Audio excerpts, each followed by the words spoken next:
बाबा जुमे डी सच्चे रात के सच्चे आया था पुलिस जुल्म कयो आजा वाटर ऐं पानी खाना था असांखे ट्रननि 2000 चर्साया बेगुनाह असांजे छोकिरे घरवाणी आहे दादू जे मजीद कॉलोनी जे रहवासी गरीब पोरियत गॾह गाॾो हलाए पेट पालींदड़ नौजवान आशिक अली दायो खे बिला जवाज़ गिरफ़्तार करे पोयां कच्चो शराब लॻाइण वारे अमल ख़िलाफ़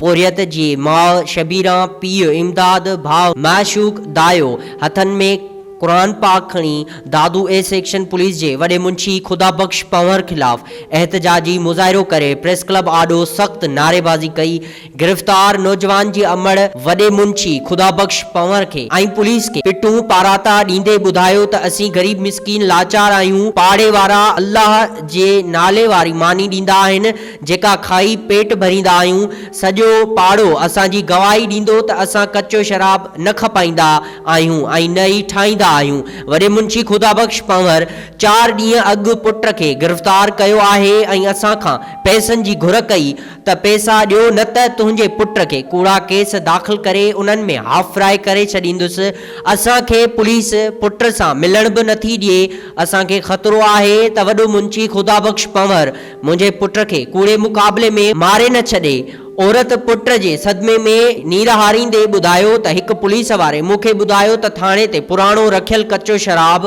ऐं ड्रम मुंहिंजे पुट मथां थाणे जे वॾे मुंशी खुदा बख्श पंवर हया आहिनि। आहे को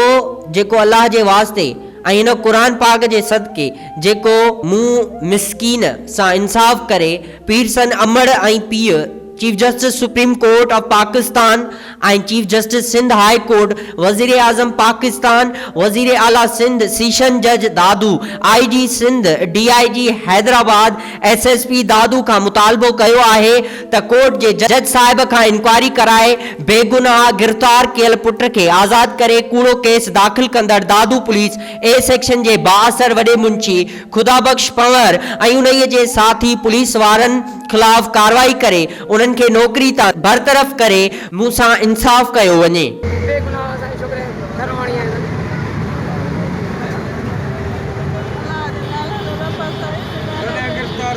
बाबा जुमे डी सच्चे रात के सच्चे में पकड़े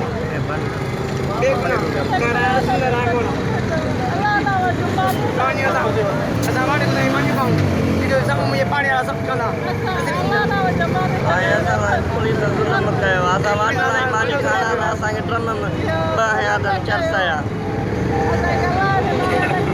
असांखे हिन खां सवाइ का ॿी का वाटे का कान्हे का